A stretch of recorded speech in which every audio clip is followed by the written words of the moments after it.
Friends, welcome back to my YouTube channel. ಇವತ್ತಿನ ವಿಡಿಯೋದಲ್ಲಿ TVS ಸ್ಕೀಮಾನ financial assistance ಬಗ್ಗೆ ಈ ವಿಡಿಯೋದಲ್ಲಿ ಮಾತಾಡ್ತಾ ಹೋಗ್ತೇನೆ. ನೀವೇನಾದರೂ ಹೊಸಬರಾಗಿದ್ದರೆ ನಮ್ಮ ಚಾನಲ್ನ ಲೈಕ್ ಮಾಡಿ, ಶೇರ್ ಮಾಡಿ, ಸಬ್ಸ್ಕ್ರೈಬ್ ಮಾಡಿ.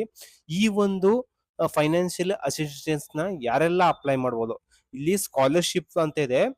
ಇಲ್ಲಿ ಯಾವ ರೀತಿ ನೀವು ಅಪ್ಲೈ ಮಾಡ್ಬೋದು ಅಂತ, ಮತ್ತೆ ಯಾವ ಒಂದು ಡಾಕ್ಯುಮೆಂಟ್ಸ್ ಬೇಕು ಅಂತ ಈ ವಿಡಿಯೋದಲ್ಲಿ ಮಾಹಿತಿ ಕೊಡ್ತಾ ಇರ್ತೇನೆ. ನೀವೇನಾದ್ರೂ ಹೊಸಬರಾಗಿದ್ರೆ ನಮ್ಮ ಚಾನಲ್ನ ಲೈಕ್ ಮಾಡಿ, ಶೇರ್ ಮಾಡಿ, ಸಬ್ಸ್ಕ್ರೈಬ್ ಮಾಡಿ. ಇಲ್ಲಿ ನೋಡಲಿ ಟಿ.ವಿ.ಎಸ್ ಈ ಹೋಮ್ ಪೇಜ್ ನ ವೆಬ್ಸೈಟ್ ಲಿಂಕ್ ನಾನು ನನ್ನ ವಿಡಿಯೋ ಡಿಸ್ಕ್ರಿಪ್ಷನ್ ಕೊಡ್ತೇನೆ. ಆ ಲಿಂಕ್ ನ ಮೇಲೆ ಕ್ಲಿಕ್ ಮಾಡೋ ಮುಖಾಂತರ ನೀವು ಈಸಿಯಾಗಿ ವೆಬ್ಸೈಟ್ಗೆ ರೀಚ್ ಆಗಬಹುದು. ಇಲ್ಲಿ ಟಿ.ವಿ.ಎಸ್ ಸ್ಕೀಮಾ ಈ ಹೋಮ್ ಪೇಜಿಗೆ ಬಂದಾಗ ಈ ತರ ಬರ್ತಾ ಹೋಗುತ್ತೆ.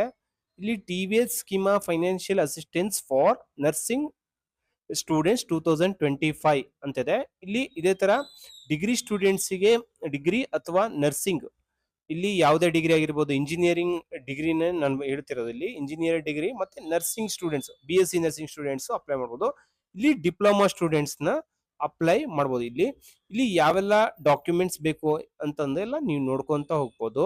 ಈ ಅಪ್ಲಿಕೇಶನ್ ನ ಲಾಸ್ಟ್ ಡೇಟ್ ಬಂದ್ಬಿಟ್ಟು 1/7/2025 ಸ್ಟಾರ್ಟ್ ಆಗಿದೆ. ಇದು ಅಪ್ಲಿಕೇಶನ್ ಸ್ಟಾರ್ಟ್ ಆಗಿ 31/8/2025 ಒಳಗಡೆ ಇದು ಅಪ್ಲಿಕೇಶನ್ ಟೈಮ್ ಮುಗಿತಾ ಹೋಗುತ್ತೆ.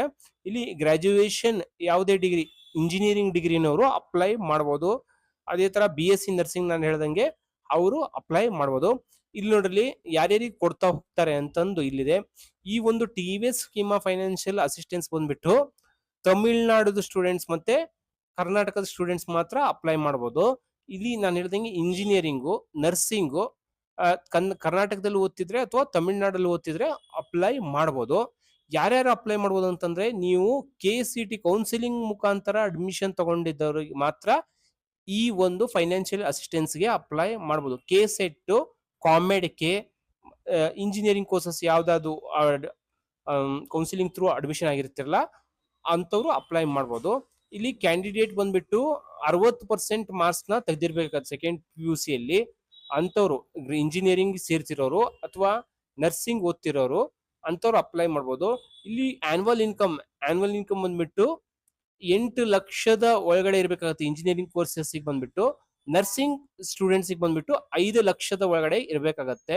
ಇಲ್ಲಿ ನೋಡ್ರಿ ಯಾರ್ಯಾರು ಅಪ್ಲೈ ಮಾಡೋದಕ್ಕೆ ಬರೋದಿಲ್ಲ ಅಂತಂದ್ರೆ, ಮ್ಯಾನೇಜ್ಮೆಂಟ್ ಕೋಟಾ ಮುಖಾಂತರ ಅಡ್ಮಿಷನ್ ಆದವರು ಯಾವುದೇ ತರದ ಫೈನಾನ್ಷಿಯಲ್ ಅಸಿಸ್ಟೆನ್ಸ್ಗೆ ಅರ್ಹರಾಗಿರಲ್ಲ.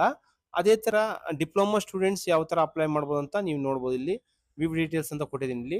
ಇಲ್ಲಿ ಇದ್ರ ಮೇಲೆ ಕ್ಲಿಕ್ ಮಾಡಿದಾಗ ಇಲ್ಲಿ ನೋಡ್ರಿ ಇದಕ್ಕೂ ಬಂದ್ಬಿಟ್ಟು ಲಾಸ್ಟ್ ಡೇಟ್ ಬಂದ್ಬಿಟ್ಟು 31/8/2025 ತನಕ ಲಾಸ್ಟ್ ಡೇಟ್ ಇದೆ ನಿಮ್ಗೆ. ಇಲ್ಲಿ ಇದೇ ಹೇಳ್ದಂಗೆ ಕರ್ನಾಟಕ ಅಥವಾ ಡೊಮೆಸೈಲ್ ಅಥವಾ ತಮಿಳ್ನಾಡು ಸ್ಟೂಡೆಂಟ್ಸ್ ಮಾತ್ರ ಈ ಒಂದು ಫೈನಾನ್ಷಿಯಲ್ ಅಸಿಸ್ಟೆನ್ಸ್ಗೆ ಅಪ್ಲೈ ಮಾಡಬಹುದು.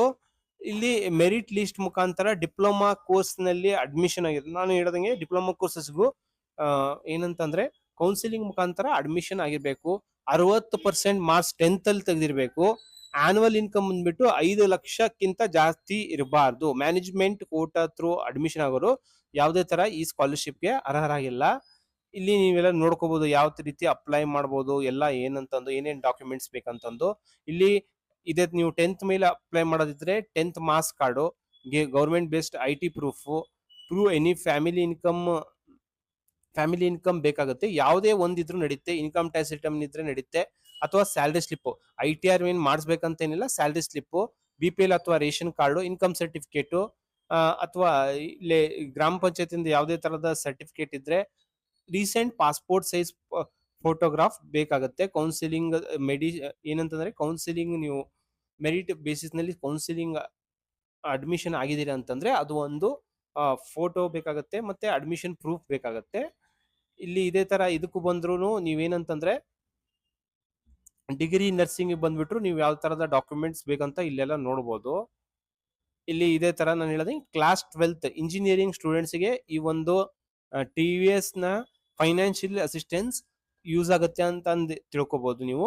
ಇಲ್ಲಿ 12th ಮಾರ್ಕ್ಸ್ ಕಾರ್ಡ್ ಬೇಕಾಗುತ್ತೆ ಇಂಜಿನಿಯರಿಂಗ್ ಅಥವಾ ನರ್ಸಿಂಗ್ ಸ್ಟೂಡೆಂಟ್ಸ್ಗೆ.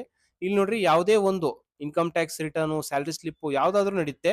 ಇದರಲ್ಲಿ BPL ration card, income certificate, ಮತ್ತೆ ಗವರ್ಮೆಂಟ್ ಇಶ್ಯೂಡ್ ಅಡ್ರೆಸ್ ಪ್ರೂಫ್ ಬೇಕಾಗುತ್ತೆ ಆಧಾರ್ ಕಾರ್ಡ್ ಪ್ರಕಾರ, ಮತ್ತೆ ಪಾಸ್ಪೋರ್ಟ್ ಸೈಜ್ ಫೋಟೋಗ್ರಾಫ್ ಬೇಕಾಗುತ್ತೆ. ಅಡ್ಮಿಷನ್ ಪ್ರೂಫ್, ನೀವು ಇಂಜಿನಿಯರಿಂಗ್ ಸ್ಟೂಡೆಂಟ್ಸ್ ಅಥವಾ ನರ್ಸಿಂಗ್ ಸ್ಟೂಡೆಂಟ್ಸ್ ಇದ್ರೆ ಅಡ್ಮಿಷನ್ ಪ್ರೂಫ್ ಇರುತ್ತಲ್ಲ ಅದನ್ನ ಬೇಕಾಗುತ್ತೆ ನಿಮ್ಗೆ. ಇಲ್ಲಿ ಈ ಒಂದು ನೀವು ನಿಮ್ಮ ಅಮೌಂಟ್ ನ ಇಲ್ಲಿ ನಿಮ್ಗೆ ಪೇಮೆಂಟ್ ಮಾಡಿದಾಗ ನೋಡ್ರಿ ಎಲಿಜಿಬಿಲಿಟಿ ಕ್ರೈಟೀರಿಯಾ ಏನೇನಿದೆ ಅಂತ ನೀವು ನೋಡ್ಕೋಬಹುದು. ಡಾಕ್ಯುಮೆಂಟ್ಸ್ ರಿಕ್ವೈರ್ಡ್ ಇಲ್ಲಿ ನೋಡ್ಕೋಬಹುದು ಏನೇನ್ ಬೇಕಾಗುತ್ತೆ ಅಂತಂದ್ರೆ 10th ಗೆ ಏನೇನ್ ಬೇಕಂತಂದು, ಬೆನಿಫಿಟ್ಸ್ ಏನೇನ್ ಅಂತಂದು ನೀವು ನೋಡ್ಕೋಬಹುದು. ಇಲ್ಲಿ ನೀವು ಇದು ಒಂದು ನಿಮ್ಮ ಫೈನಾನ್ಷಿಯಲ್ ಟಿವಿಎಸ್ ಸ್ಕೀಮನ ಫೈನಾನ್ಷಿಯಲ್ ಅಸಿಸ್ಟೆನ್ಸ್ ಅಲ್ಲಿ ಏನಂತಂದ್ರೆ ನಿಮ್ಗೆ ಅಮೌಂಟ್ ನ ಕೊಟ್ಟಿರ್ತಾರೆ, ಅದನ್ನ ಏನ್ ಮಾಡ್ಬೇಕಂತಂದ್ರೆ ನೀವು ರೀಪೇಮೆಂಟ್ ಮಾಡ್ಬೇಕಾಗತ್ತೆ. ಏನಂತಂದ್ರೆ ಇಲ್ಲಿ ನೋಡ್ರಿ, the financial assistant will be provided in the form of interest free. ಯಾವುದೇ ತರದ ಇಂಟ್ರೆಸ್ಟ್ ಇರೋದಿಲ್ಲ. ಇನ್ನು ನೀವು ಲೋನ್ ನಲ್ಲಿ ಬರೀ ನೀವು ಪ್ರಿನ್ಸಿಪಲ್ ಎಷ್ಟು ಅಮೌಂಟ್ ತಗೊಂಡಿರ್ತೀರಾ ಅದನ್ನ ಮಾತ್ರ ಪೇಮೆಂಟ್ ಮಾಡ್ಬೇಕಾಗತ್ತೆ. ನೀವು EMI ನಲ್ಲಿ ಪೇಮೆಂಟ್ ಮಾಡ್ಬೇಕಾಗತ್ತೆ. ಇಲ್ಲಿ ನೋಡ್ರಿ ಏನಂತಂದ್ರೆ there will be a moratorium period of 1 year following the completion of course. ಅಂದ್ರೆ ನೀವು ಕೋರ್ಸ್ ಸಪೋಸ್ ಇಂಜಿನಿಯರಿಂಗ್ ಓದ್ತಿದ್ದೀರಾ ಅಂತಂದ್ರೆ 4 ವರ್ಷ ಕೋರ್ಸ್ ಕಂಪ್ಲೀಟ್ ಆದ್ಮೇಲೆ ಇನ್ನು 1 ವರ್ಷ ಟೈಮ್ ಇರುತ್ತೆ, ಆದ್ಮೇಲೆ ನೀವು ಕಂಪ್ಲೀಟ್ ಏನಂತಂದ್ರೆ ಅಮೌಂಟ್ ನ ರೀಪೇಮೆಂಟ್ ನ ಮಾಡ್ಕೊಂತ ಹೋಗ್ಬೇಕತ್ತೆ. ಇಲ್ಲಿ ನೋಡ್ರಿ, ಇಲ್ಲಿ ಎಕ್ಸಾಂಪಲ್ ಕೊಟ್ಟಿದ್ದಾರೆ. ನಿಮ್ಮ ಕೋರ್ಸ್ ಒಂದು 2025 ಸ್ಟಾರ್ಟ್ ಆಗಿದೆ ಅಂತಂದ್ರೆ 3 ವರ್ಷ ಇರುತ್ತೆ. 2028 ತನಕನೂ ನಿಮ್ಮ ಕೋರ್ಸ್ ಕಂಪ್ಲೀಟ್ ಆಗ್ತಾ ಹೋಗುತ್ತೆ. ಇಲ್ಲಿ ನೀವು ಏನಂತಂದ್ರೆ ನೀವು ರೀಪೇಮೆಂಟ್ ಏನ್ ಬಂದ್ಬಿಟ್ಟು 2030ರಿಂದ ನಿಮ್ಗೆ ಏನಂತಂದ್ರೆ 2028ರಿಂದ 1 year ಮಾರಿಟೋರಿಯಂ ಪೀರಿಯಡ್ ಇರುತ್ತೆ. ಅಲ್ಲಿ ಏನಂತಂದ್ರೆ ಅದು 2029ಕ್ಕೆ ಮುಗಿತಾ ಹೋಗುತ್ತೆ. 2030ರಲ್ಲಿ ಏನಂತಂದ್ರೆ ಇಂಟ್ರೆಸ್ಟ್ ಫೀ ಲೋನ್ ನ ರೀಪೇಮೆಂಟ್ ಮಾಡ್ಕೊಂತ ಹೋಗ್ಬೇಕಾಗತ್ತೆ. ಈ ವಿಡಿಯೋ ನಿಮ್ಗೆ ಇಷ್ಟವಾದಲ್ಲಿ ನಮ್ಮ ಚಾನಲ್ ನ ಲೈಕ್ ಮಾಡಿ, ಶೇರ್ ಮಾಡಿ, ಸಬ್ಸ್ಕ್ರೈಬ್ ಮಾಡಿ. Thank you.